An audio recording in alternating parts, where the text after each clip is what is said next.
I read an article I found from Inkwell Wiki called Men in Involuntary Inkweldom, written by Norwegian sexologist Kristin Spitsnagel. Most of the article isn't useful, but she did bring up a few important points I'd like to go over. So, with women's liberation came a dissolution of previous standards. Women can now support themselves and their possible children. They are no longer dependent on the resources men offer. This is only partly true. Women aren't dependent on male provisioning because we've taken on the enormous burden of employing and paying these women equally in the workforce. Through government handouts, affirmative action, and make-work jobs in the public and private sector. The disruption of productivity that happens when you bring a bunch of women into the workforce alongside men, or even just with each other, is so costly that we actually had to develop entire career paths for women, like human resources, in order to deal with these issues. And we also know that men are the only net taxpayers in the United States. Typically, men, as they approach middle age, start to be paying into the tax pool. And there's no reason to believe that this isn't the case in countries that have even more state-sponsored wealth redistribution, like Scandinavia. In a certain sense, you could argue that economic development is actually not a good thing, because eventually you reach a point where you can comfortably finance women's independence from male providers just through socialism. In Latin America, life without a man is extremely difficult by comparison. If you spend any time on dating apps in various Latin American countries, you're going to notice that women are very often eager to get married and pop out kids by the age of 20 to 22. This is because they spend like 2 to 4 years in the full-time workforce and realize how miserable life is without a man taking care of them in these countries. Cost of living is high, and there's no money in the economy to afford padding the job market and giving women advantages that would be too costly to bear for the economy.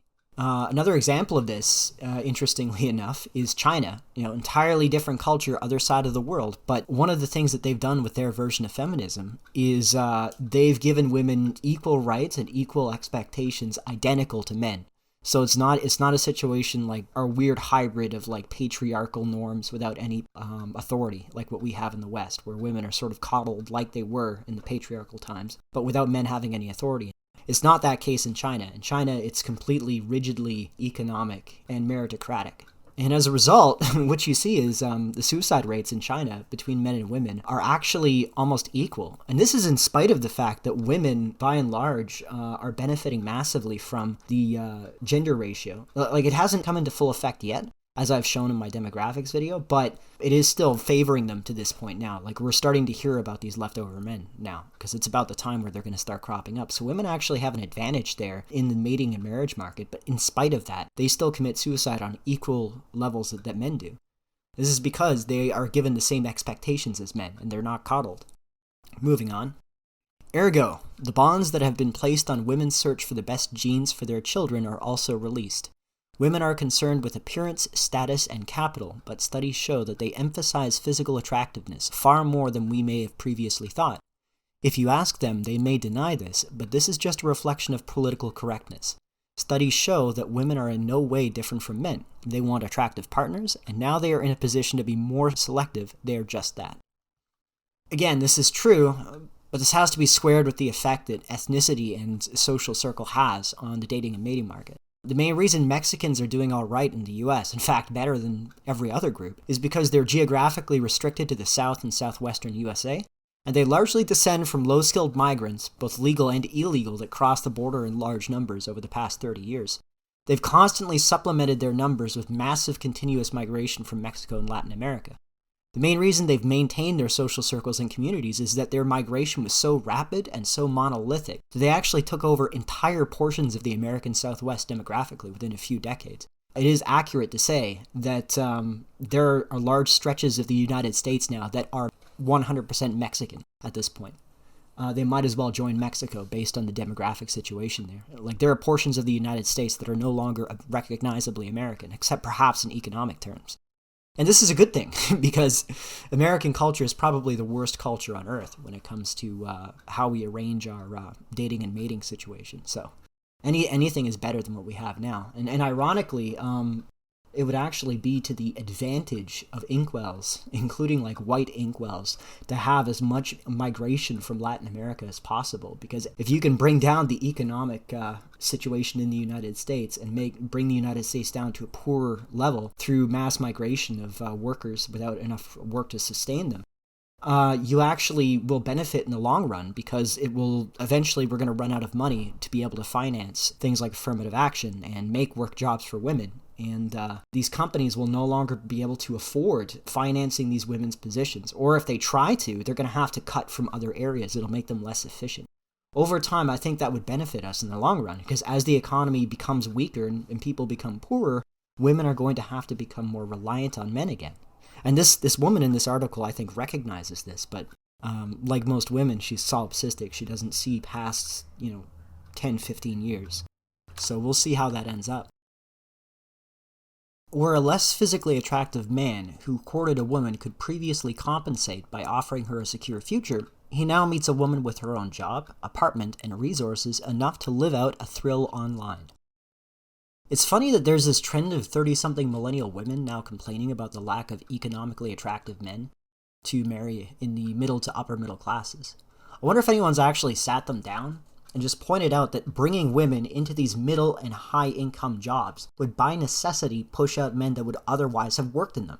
The economy isn't exactly a zero-sum game, but if we're talking middle to high income jobs, they grow much more slowly than the amount of people that we've qualified for them since we've economically liberated women about 30 to 40 years ago. Right? And not only that, but we also promote them at the expense of the men that they would otherwise marry through affirmative action, both indirect and direct affirmative action. Because just because a company doesn't have an explicit affirmative action policy doesn't mean that they're not going to practice soft affirmative action just by considering female applicants before male applicants, just in the interest of promoting diversity for their own personal goals, rather than as a company policy per se. And furthermore, all my sisters are married to men who make less than them. And as a result, they're the ones who wear the pants in their relationships. And their marriages, as far as I can tell, they're not like bad marriages per se. They're just, it's not a natural arrangement, you can tell. All my sisters are mega helicopter moms. My nieces and nephews all grew up with a lot of sheltering, a lot of infantilization as a result of their mothers being the dominant force and just preventing them from taking any risks in life, Like all of their social interactions were heavily curated by their parents. They weren't even allowed to splash in the pool, Like it was that bad. I think that's what happens when women become the dominant partner in the relationship. You end up with that kind of infantilization. And this is, I think, what's hurt Zoomers a lot too. Now the Tinder section. Many single people use Tinder. This is one of the many dating apps that undoubtedly creates opportunities, but then perhaps most of all for the successful copies among us. For those who do not quite reach up in terms of appearance, status, and capital, it is rather more discouraging. As a cohabitation therapist, I would say that the gender market seems to be hardening. It is a cynical dog-eat-dog individualism that prevails. Everyone is looking for a better deal around the next turn. This applies to both women and men. I see it as part of the spirit of the times, and one may ask where we are going. In a lot of ways, the dating market and the economic situation are really mirrors of each other, because both have now transitioned from an in-person engagement where you would have a lot more nuance to how you would be getting a job, how actually applying in person and presenting yourself as an potential employee, instead of just writing out your resume on some paper and emailing it to be warehoused with hundreds of other applications. Instead of being able to at least get an initial consideration at face value, you're now having to be sifted through among hundreds of applicants where they can narrow out whatever they want or screen out whatever they want with a fine-tooth comb because they have so many applicants, because it's so much cheaper just in terms of social and time cost that it would take to apply in person versus just sending an application online. It's so much easier to do that than go in person, so they will just apply for hundreds of jobs instead of only applying for a set number of them that they could only physically be able to go to in order to give their applications in. And as a result, all these companies now have like the buffet choice of employees that they have now, and it's exactly identical to what online dating has done with dating markets, where now instead of at least getting an initial consideration, maybe you are a little on the short side, maybe you're not the most attractive person ever, but just being able to interact with somebody individually, other less concrete traits that you have, like whether we're talking personality or other things, who knows, your charisma, which I guess is personality. These factors could come into consideration even if you didn't have the looks to initially grab a girl's attention. But now, because they can filter everything out just with a swipe, right, or just setting their filters, you get wiped out before you even get a chance. And this is the same with the job market, because now that you have like hundreds of applicants per job, all right, it doesn't even matter whether they have an affirmative action policy or not, because they can still just screen out, for example, like all white males, let's say, or all straight white males they can screen out because they have like, say, 400 applications and they just narrowed it down to 100 applications, Like that's still a huge number of applications to sift through, so it doesn't even cost them anything. Because most likely there is going to be somebody who's like I don't know, an Asian guy or black woman or whatever, who has the same qualifications as you among those 400 applicants to that job, right? So they can easily screen out and choose whoever they find both the most politically and economically convenient employee to give a job offer to. And finally, for the men going their own way community. These men believe that relationships, especially marriages, with modern women cost more than they taste, and therefore abstain completely. These men are also part of the mentioned manosphere online. The coping strategy here, however, is to take complete ownership in your own situation and refrain from everything that is about women, love, and children. The feeling of loneliness is solved with a kind, "If you do not want to play with me, I will not play with you" strategy. There may be a lot of self-empowerment in that kind of thing. Some voices have said that these men are not just going their own way, they are sent their own way, by women who choose them away. The thing that annoys me about MGTOWs is not the ideology itself, but the denial of reality they engage in. The whole red pill notion of game is cargo cult reasoning. They see attractive men pull women regardless of how they behave and infer that this is because they possess some kind of hidden psychological quality, like game or frame, instead of taking the Occam's razor approach and concluding that Jeremy Meeks type of guys are simply attractive enough that their behavior has little to no effect on their ability to attract women. Like Polynesian cargo cultists, they mimicked the external behaviors of Chad, believing they would get the same results.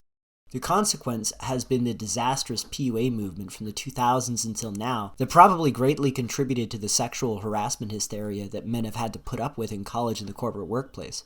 There's also the matter of sexual false consciousness, something that former TFL content creator VVS brought to our attention. Because there is this false impression that every man is successful in the dating market, there's this pressure to portray yourself as successful to other men in order to not feel humiliated or left out.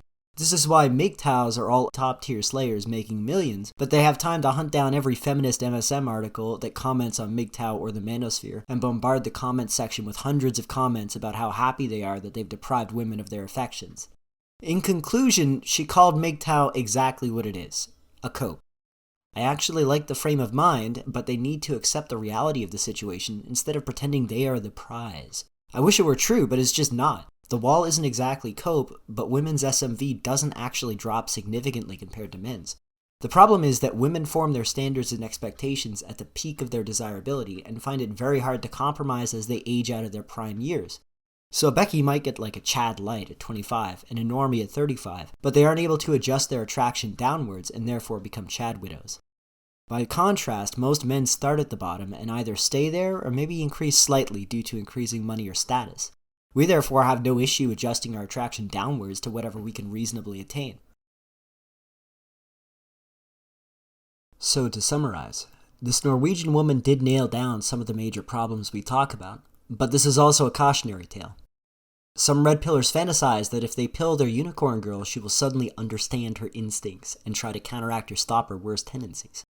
In my experience, women who are pilled will actually co-opt the evopsych arguments about hypergamy to justify their behavior towards sub-8 men.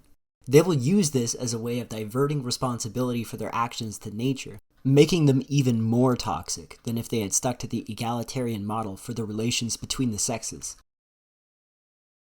That's it for now, guys. Like and subscribe if you agree, and let me know if you disagree in the comment section.